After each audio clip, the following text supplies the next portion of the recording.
Hello, chess friends, and welcome to Jozarov Chess Channel, and welcome back to our Queen's Gambit Declined studies. So in these studies, we have seen some great openings and great defenses after first moves d4, d5, and c4. And today we're continuing with our Queen's Gambit Declined studies with really a beautiful attacking formation that I think you can build with sort of a secret weapon, with a really surprise weapon that I think you can use in your own games. And I think you have really fun by applying this attacking formation, because many times I guarantee you your opponent will get surprised by your idea to castle queenside, because many times you are castling kingside in the Queen's Gambit Declined. Black is also castling on the queenside, on the kingside, and then of course the game transposes into a positional battle, in sort of a positional struggle. But I guarantee you in this one, in one particular line that I want you to show, when you castle queenside, I guarantee really an attacking flow, sort of. I guarantee really a direction of the attack, because sometimes in chess we don't know where to attack. So when the kings are on opposite sides, it's obviously a wild game. So be prepared. I think you can really use this weapon and surprise many of your opponents. So let's see now again, what is the Queen's Gambit Declined, what is the exchange variation of the Queen's Gambit Declined, and what is this beautiful attacking formation in the Saemisch variation of this particular opening. So here our first move is of course the move d4. We have d5, c4, we're hitting the center, e6, Queen's Gambit Declined, knight to f3, knight to f6, and after move knight to c3, we have now the three knights variation. Now black plays the so-called barman variation, and this idea is very nice, because of course in the continuation of the game black could maybe try the move c5, has certain flexibility to play b6, bishop to b7. My recommendation after move knight to d7 is to simply undermine the pressure with the move c takes d5. We have said already also in our previous videos, if you play knight takes d5, then we hit the center with the move e4, knight to c3, b takes c3. Now we have a powerful central. We get bishop c4, bishop to f4, bishop to g5, and I think you have again a beautiful attacking formation. So now after move e takes d5 has to be played, and now comes this very important move bishop to f4, with the idea of course to play knight to b5 and hitting the pawn on c7. And in our previous video we have seen a beautiful gameplay by Jozarov, in which he destroyed really black in this particular position, but black played a too passive move with the move bishop to e7. Then Jozarov played knight to b5, and black faced many tactical problems and eventually lost the game. So this is not a good move here for black, I think we can agree. So that's why black needs now to play the move c6. But the downside about this move c6 is now that black cannot compete anymore with the dark square bishop by playing the move bishop to d6. So the bishop cannot compete on this dark square diagonal. So this is, I think, sort of a bad situation for black. But now we're playing e3, and from this point on black can make several mistakes. In my honest opinion, one of the most important mistakes that black is making is when black is sort of not chasing the bishop on f4. Black really needs to attack now the bishop immediately, because white doesn't have any more good squares for the bishop. You can play bishop to g5, then we can compete again with this annoying bishop by playing bishop to e7. If of course bishop to e5 happens, then black is playing the move knight to e5. But let's see now what happens after move e3, and when black is not playing some ideas of knight to h5. For instance, black continues with the move bishop to e7. We are playing now the move queen to c2, and now after kingside castling we are playing the move bishop to d3. And again, you see black had the opportunity, instead of castling, to play the move knight to h5, again chasing the bishop. But black didn't play that, and now after move bishop to d3, now knight to h5 is not working anymore, because white built a battery here around the square h7. So now it's not working anymore. You will get your pawn, and also it comes with a check, and then maybe we can retreat with the bishop to g3. If knight to g3, h takes g3, then of course the h file is open. So it's now a different story. So black had opportunities to play knight to h5, never played that, and now in my opinion black is already, I'm not saying lost, but I would really say black is already in huge tactical problems. Look at this. White has really here a beautiful attacking formation. The knight is on a good square. The knight is here on a good square. This bishop is really good. The queen and bishop battery is perfectly fine. Now, for instance, if black plays the move rook to e8, I guarantee you have really fun by playing here queenside castling. And it seems strange.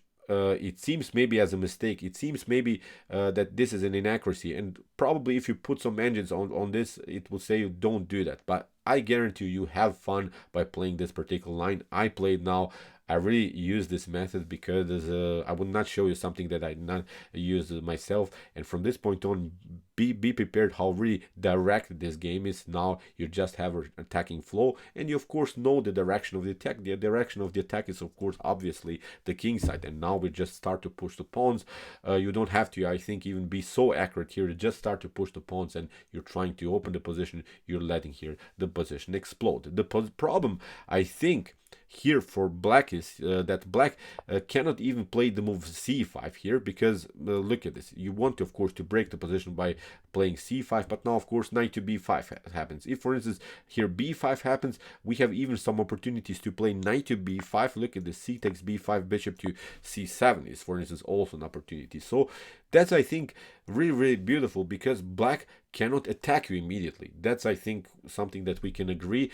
Black would love, of course, play this to move c5 or b5, but this move has to be further prepared with a6, maybe with b5, c5, or even if you manage to play c5, then you have an isolated pawn. After d takes c5, you have an isolated d pawn. So don't be so frightened that black will attack you here on the queen side, because it's a long run in order for black to make something to happen on the queen side. Now, after queen side castling, your opponent will probably play the move knight to f8. He liberates this square for the queen, because we have seen always this knight to b5 idea could work. Then, of course, the bishop on c7 is coming, so it's, I think, something that bothers black in the continuation of the game. So now the fun starts. I wanted to show you a beautiful game played by Jan Timman against Anatoly Karpov in this particular position. So the position is about equal. The engine will show you here that it's slightly better for white, nothing special. But as I said, in my honest opinion, I think that this is so beautiful here to play. Now we just continue to push it. We're just playing h3, g4, g5. We're having bishop to e5 as attacking resource, knight to e5. We have really many great attacking chances. So here in the game, Anatoly Karpov played bishop to e6. He's trying to develop somewhere at least the bishop. Now king to b1, securing the king on a better square, because many times maybe the c file is going to get opened, and now you don't want to have of course the queen and the king on the same file. At least if the c file gets endangered, we're getting out with the queen, but the king is really not supposed to be here on this dangerous file. So here rook to c8 was played by Anatoly Karpov. Here, for instance, there is also a game that I found in the database. Black played finally the move b5, threatening some ideas of b4, but look at this, what happens. We just play g4. Here in the continuation, black continued to push with the move a5, and now knight to e5, hitting the pawn on c6. You have to play queen to b6, but look at this. We have even here the opportunity to play h5, g5, simply attacking further the minor pieces here, and as I said, I guarantee you really a nice game. So that's why after move king to b1, here Anatoly Karpov played rook to c8. He simply continues now the pressure on the c file, hopes maybe to get something with the move c5, but now knight to g5 was played by Jan Timman, attacking the bishop. In the continuation, we have now again this idea b5, but now bishop to e5. Look how Jan Timman is simply improving his pieces. He's now even threatening some ideas of f4, g4, maybe even f5, maybe even bishop to f6, who knows, maybe even e4. But at least I think we can agree that you have some kind of an idea. You just push pawns and hope for the best. Hope, of course, that the position against the black's king opens. Here in the continuation, we have h6 by Anatoly Karpov, knight to e6, knight takes e6, and now g4, simply continuing with our pawn moves. Knight to d7 was played. Now look at this, h4, played by Jan Timman. He's even sacrificing some material here, but he wants just to open files. That's how you play this opposite side attack games, when of course one king is on one side, the other king is on the other side. Then you just of course sacrifice on some material just in order to open maybe the g file, h file. You don't count pawns anymore. You're just hoping to let the position explode on that side where your opponent's king is. So here in the continuation, we have now b4, knight to e2. Finally Karpov took, but look at this one with f4. The attack is going on with a beautiful bishop pair, with this attack on the h file. Now there are even some threats of g5, f5, whatever you want to play. I think here it's already perfectly fine. So in the continuation, we have now c5 by Anatoly Karpov. Jan Timman continue with the normal bishop to a6. Now even the rook gets trapped. Here we have a bishop to e7. Timman simply takes. We have here knight to g3, and after move f6, now comes the stunner of the game, rook to h6. Look how this attack is beautiful. Finally Karpov retreated with the bishop. He took this poison pawn, sort of. here on h4, but now after move rook to h6, the position explodes. That's something that we want to get, because after g takes h6, this is not working. The queen is coming very actively into the game. You have to step back. For instance, now the continuation would be knight to f5, and there's simply no simple defense against this checkmate. Here you have even the fork. Now you just deliver a couple of checks, and here after move queen to f7, this would be a force checkmate sequence. But this wasn't played in the game.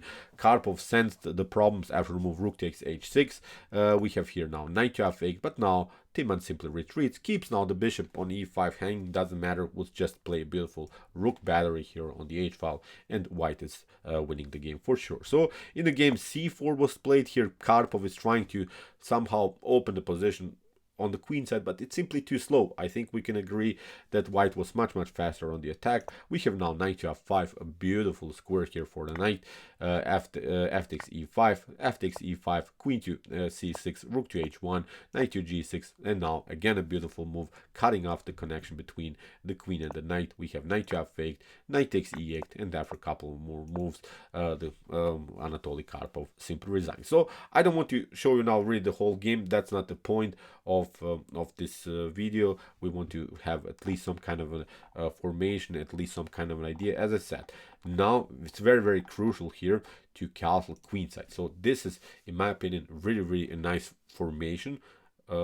Maybe your king will get endangered too, but I think our attack is much faster with ideas.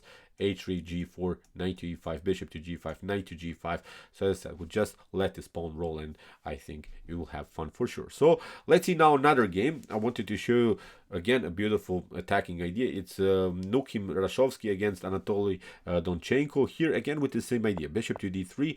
Again, I'm pointing out black is not playing the move knight to h5, which is really necessary. Black needs to challenge this bishop on f4. If black doesn't play this line, I think black is facing already many tactical problems. So in the continuation of our series, we'll do this approach from black's perspective, but I wanted to show just what happens if black doesn't go into the simplified line. So bishop to d3, we have kingside castling, and queen to c2, rook to e8, and again queenside castling. So we have knight to f8, like in the gameplay by Timman against Karpov, and now h3, again with the same preparation, g4, bishop to h2 is in some occasions also good, hiding with our bishop, and then occupy the e5 square, then f4, f5, g4, g5 is of course a beautiful opportunity. So again, you just let the pawns roll. Here in the continuation, knight to e6 was played. Look at this, bishop to e5, attacking the knight that's controlling the h7. Now the threat is of course bishop to f6, and then here bishop takes h7. So g6, with the idea in some occasions, don't forget about this defensive approach of blacks. Many times I've played against this idea. Black is trying to play knight to g7, and then he's trying to get the bishop on f5, and then you have to trade off your powerful light square bishop. He's many times trying this idea. Don't forget about this. Don't mess this up, because if he trades off maybe your light square bishop, then I think he could get out of this attack. So don't allow him this, because now you have to play g4. You are controlling the f5. Very important move. And also here in this particular game, white didn't mess it up, played simply g4. Finally, Donchenko tried c5, but as we said, this causes many tactical problems because you're keeping yourself an isolated pawn. D takes c5. Look at this.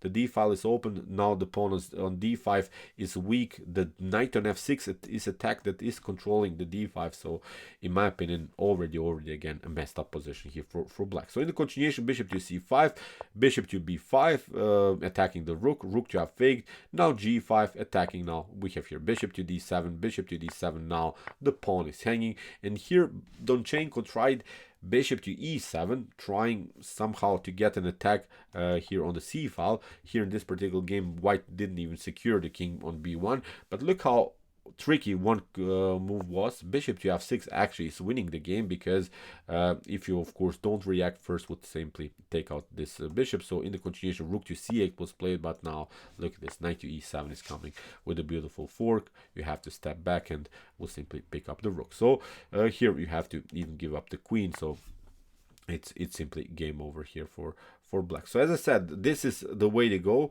Let's go to this critical moment. Bishop to d3, queen to c2, and now we castle again queenside and have this idea h3 g4 and the beautiful attacking formation. You see now knight to h5. Again, I'm pointing out it's not working because of this weak h7 pawn. So okay, I hope that you realize this attack. In my opinion, it's really something worth to study. In my opinion, it's a study that you have to dive into deeper, because you cannot just rush like this. You have to know where there are potential sidelines. But this is really my secret weapon. I wanted to share it with you.